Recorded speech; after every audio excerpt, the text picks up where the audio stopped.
Welcome to Sniper Elite VR. We're playing on an Oculus Quest 2 through virtual desktop.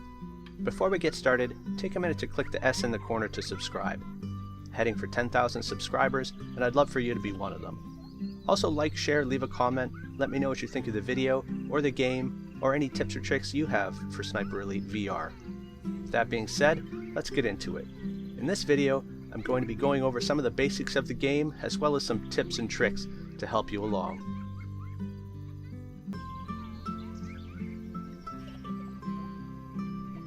First off, let's go over the loadout. You can access the loadout at the front of your book here. On one side, you've got your 3 loadouts that you can choose from, and on the other side you can toggle between them using these arrows. Each loadout consists of a rifle, a secondary weapon, and your sidearm. You can customize it by going to the loadout room here and throwing weapons into each of these 3 crates.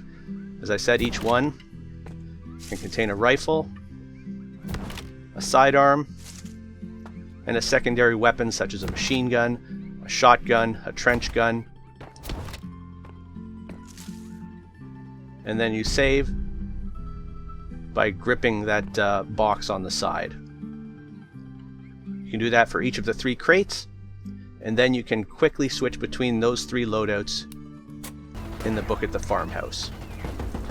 Now the basics of sniping is get your scope on target, and then you can use your offhand trigger to go into the focus mode.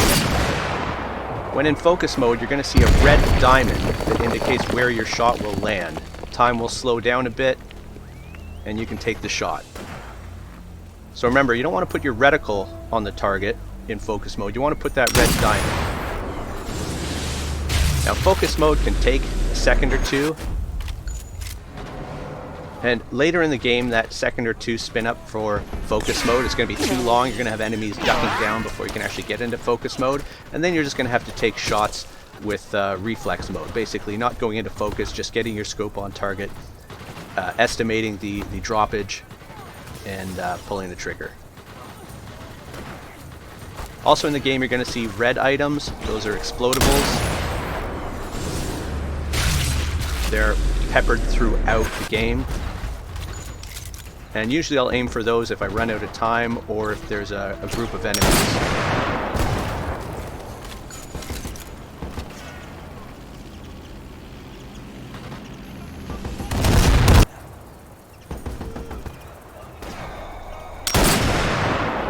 Now if you don't actually get a kill shot, you're going to have enemies that take a couple seconds to a minute to die, and they'll alert other enemies. And we'll get to a tactic you can use in that case later. Sometimes it's good because enemies will come to investigate their wounded comrade, and then you can pick them off too.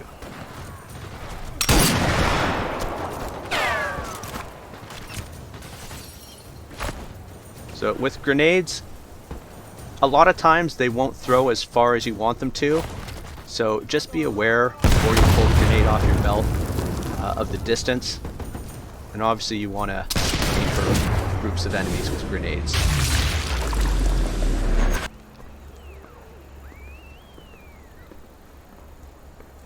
Now radios are your save points. As long as there's no one attacking you, you can just keep saving your progress on the radio. This is a Panzerfaust anti-tank weapon. Basically you have to pull up the sight, and then this actually aims further than you can throw a grenade.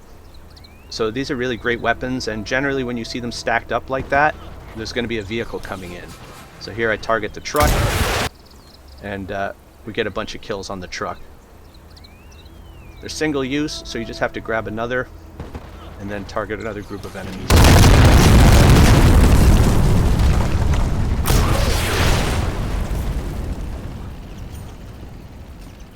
As I was saying about the radios, they're not just single use, it's not just a single checkpoint. You can call in a radio checkpoint, and then you can proceed with the mission, and you can actually go back to that radio and call it in again and save further checkpoint.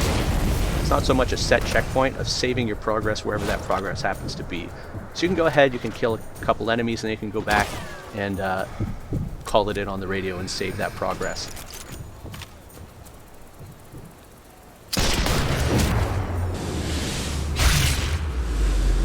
Usually on each level there'll be a couple marksmen, and you want to take those out first. They do a lot of damage. So here's what you can do for enemies that you've hit but you have not killed and they alert other enemies. You can actually just shoot them a second time to take care of them. In this case, I just winged one of these opponents and he ran behind cover. Now I'm gonna ding him again, but he's not dead. So he's gonna sit there moaning and groaning and alerting. So if you can reload fast enough, just hit them again, and that quiets them down. Here the same thing happens. We get an alert, which means other people are going to start to investigate. So the faster you can put them down. I have to reload here, but put him out of his misery.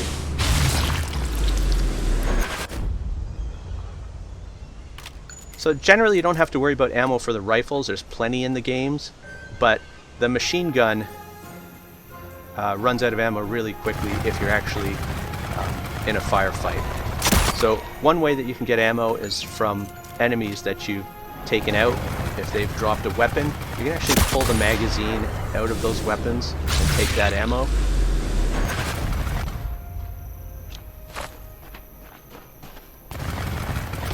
So I've got a machine gun I can pull the magazine out of and store that. Like I said though, in general there's a lot of ammo in the game. It's just when you actually go to use a machine gun, it tears through pretty quickly. I don't believe I ever ran out of ammo for pistols or rifles. So here I've taken out this fellow. I'm going to go check his weapon and get another magazine.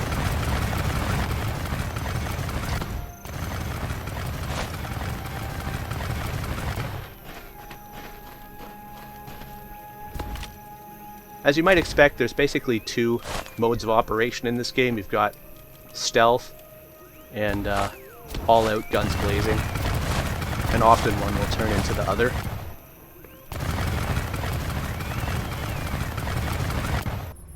So if you're looking to do stealth, an important thing to do is to tag your enemies.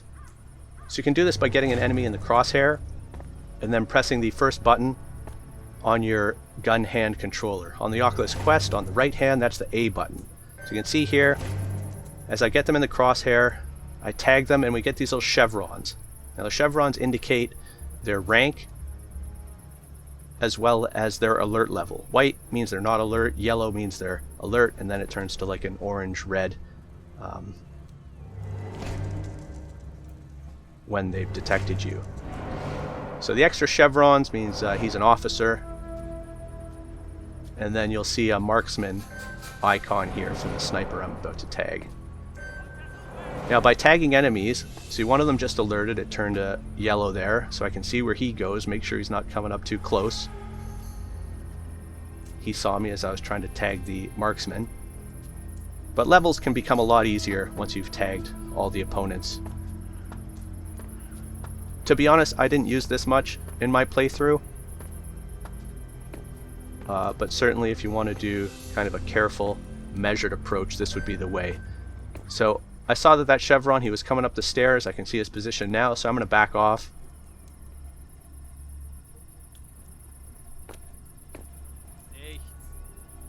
I'll talk about this in a second, but generally you want to back off as far as you can when they're investigating. So I'm going to come back up and try to tag that marksman again.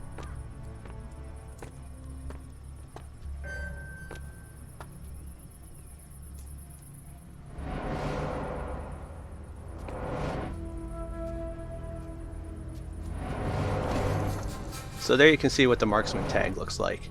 They usually have an overwatch position, meaning you're going to want to tag them and take them out early on, because they're going to alert to you basically wherever you are on the level just because of their high positions. And if you see a tower, if you see a high window, chances are there's going to be a marksman.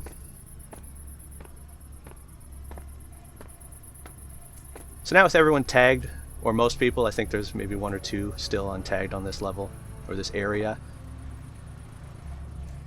I can keep an eye on all of their positions, all of their alert levels, while I stealth kill that fellow.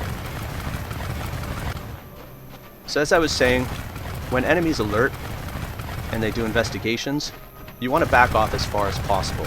Now the investigations are different. If they've just alerted but they haven't heard a gunshot, they won't necessarily know where you are. They won't investigate as far. But if they've heard a gunshot, they generally will investigate to the position where the gunshot was fired from. So you can't just duck behind a rock or something like that. After firing a shot, you really have to back off. And I did this a lot in my playthrough. I went right back to the beginning of levels as far as I could and hid behind something. And it's not a guarantee, but there's a fair chance that they won't investigate that far. So here there was an explosion, there was a gunshot, and I'm just hiding right at the beginning of the level. Basically go back as far as you can, and if you do that, the alert's going to clear, and then you can head back out. Even better if you've tagged the enemies, because you'll see exactly where they are. But distance is your friend in these cases. You want to go as far as possible, whether it's downstairs, upstairs, around corners. Here we've got a machine gun. I'm not covering my shots with the sound mask that's happening because I'm trying to illustrate how you can get these alerts cleared by really backing off.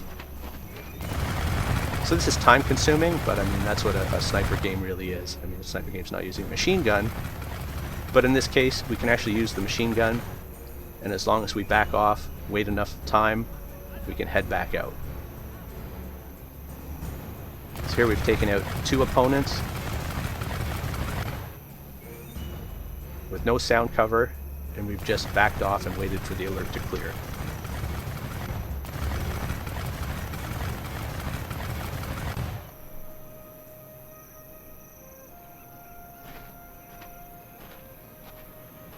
Let's see if we can get another.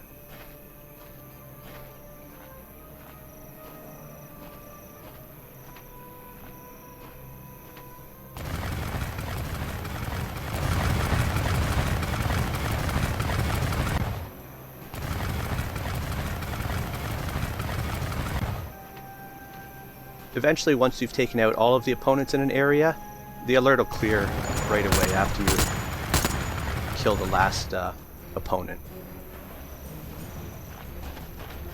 So here we've got someone else investigating. They're investigating from pretty far down, I think.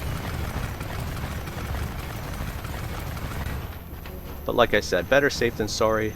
So we back off, change out our magazine.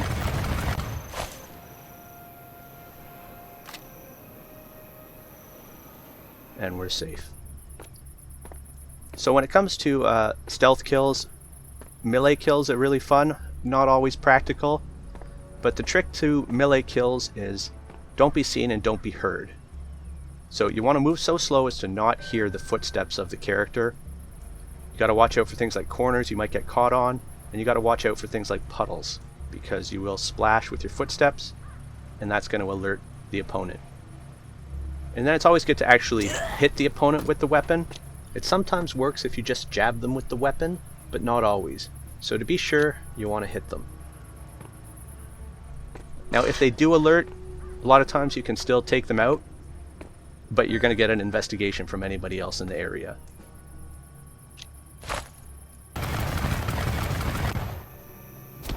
Now you can use any weapon to do a melee kill, but here we have a hammer.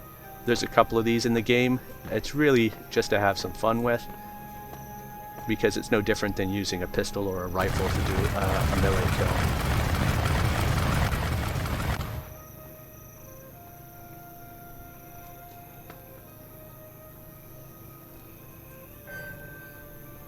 You have to be really careful with these kills. You really have to know the levels, because chances are when you're coming up behind a soldier, there's going to be someone else that has a view of that location. So you really got to make sure that you know where the opponents are, so that you can execute these kills without being seen by another enemy.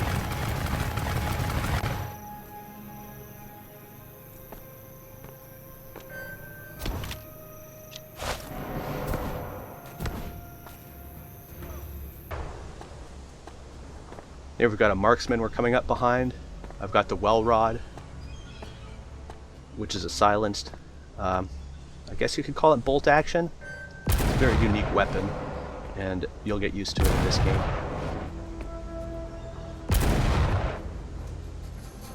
Now here you saw a marksman that's further off almost alert. There he is again. So I'm trying to put the crates and the other cover between me and that marksman.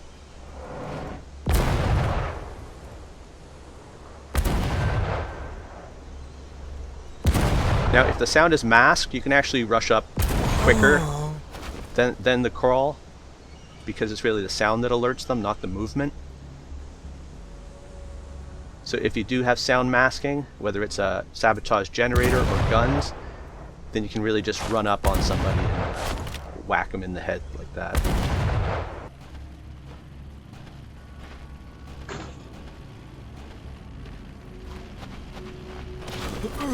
Right, so there the sound was masked, so I just kind of rushed up and jabbed him in the back of the head with the Welrod there. Same here.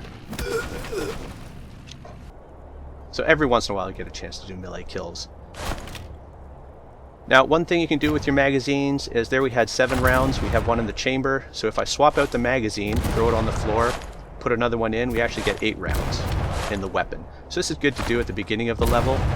So here we have 8 rounds in a Welrod, I put in a new magazine, and we've got 9.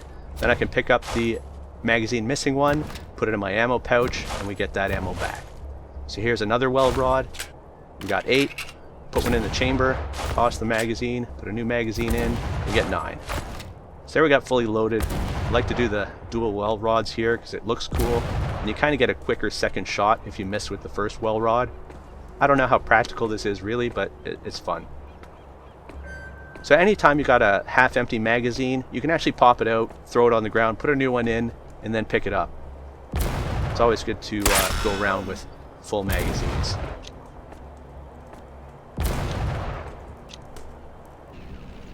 So now when things do kick off, there are points in the game where enemies do alert. There's no way around it, like blowing this door. One tactic that I've found really useful is putting a lot of doorways or a lot of openings between you and the enemy.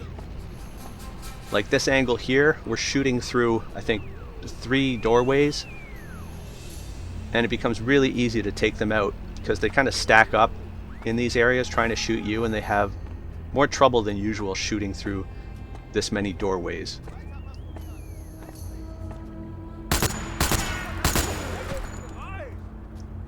Just because things have hit the fan doesn't mean you have to scrap the mission, right? If you can get them to stack up in a favorable cover situation like this, then you can do a lot of damage. So now I just get a good sight line and then wait for them to cross my path, and we can clear the area.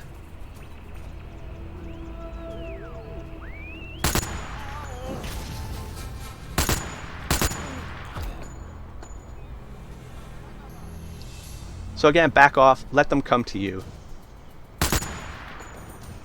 Generally the AI seems to target you immediately and fire, so trying to ambush, rush up on them is generally not the way to go. You want to back off and then wait for their approach. Get a good position, get good cover. That's when they're alerted, that is. When they're not alerted, then obviously you can sneak up behind them or surprise them and ambush them. But when they're on the hoof like that, running around, it's really hard to get the drop on them. So you want to back off and let them come to you. Here's another situation where I can shoot through a couple doorways, through a manhole or a sewer access and a doorway. So just wait till they fill up the gap. Here we've got TNT, one of the carryable explodables in the game. You can carry 2 of these on your hips, and basically you have to shoot it to blow it up. So you place it somewhere or you throw it somewhere and then shoot it and it will explode. Now there's so many explodables in the game, I didn't really use TNT at all, but if you're just having some fun, I'm sure you could set up some interesting scenarios with TNT. So here I'm just going to place it down and then alert this fella. let them come investigate. And then we'll blow the TNT. Obviously these are not stealth tactics.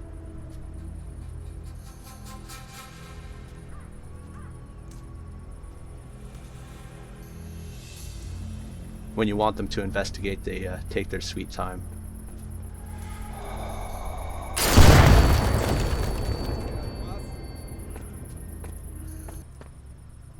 So again, we've got some TNT. We'll just toss it through the window. It's actually landed right beside another explodable. And somebody heard it, so you know it's not stealthy to even throw the TNT. So they're going to come investigate, and they're going to get quite a surprise.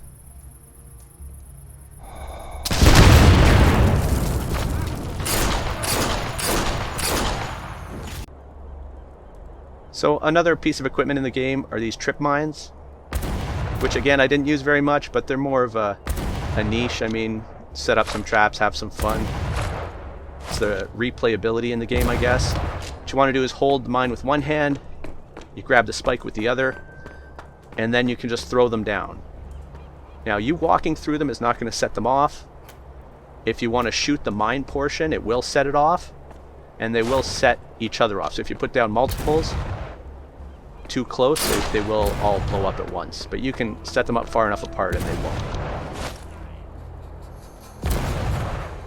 So here I've alerted that guy. He's going to come investigate. And again, he's not going to have a good day.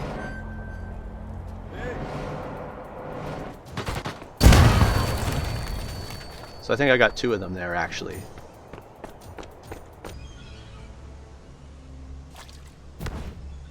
So here's another one. Again, grab with one hand. You can store them on your hip, same place as the TNT.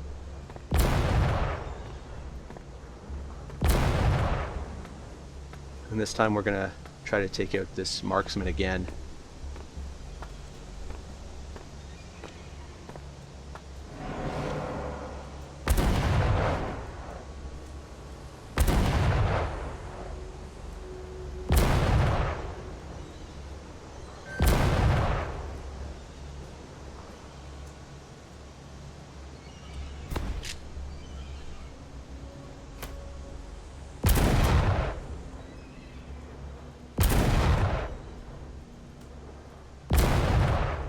Obviously you don't want to be too close to these when they go off, and you really got to be a little ways away for the opponent to actually walk through it, because they're going to take up a firing position some distance from you. They're not going to run right up to you. So now I'm just going to alert this guy by shooting him. There you go. Just a little wake-up call. A little bullet to the back.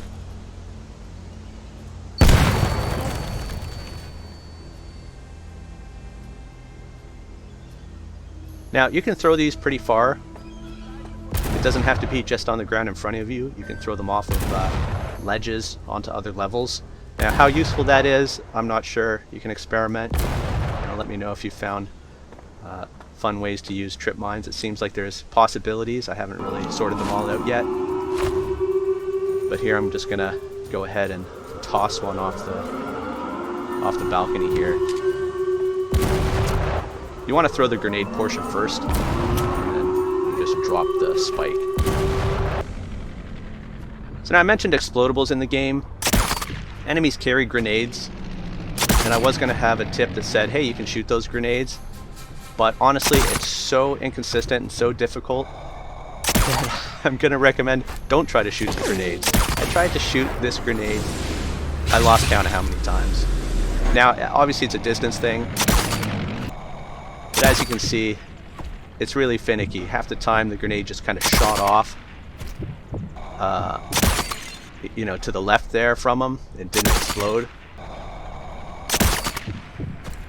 So, I mean, you could try. Good for a kick, but I would not depend on that if you're in a situation where you need to take someone out. Not a guarantee, as you can see. And you can shoot the grenades on the ground though. That works pretty good. Well, there you have it. Some basics and some tips and tricks for Sniper Elite VR. If you haven't already, take a minute to click the S in the corner to subscribe. Trying to get to 10,000 subscribers. and I'd love for you to be one of them. Also, like, share, leave a comment, let me know what you think of these tips and tricks, and let me know your own tips and tricks in the comments. Thanks for watching, and we'll catch you next time.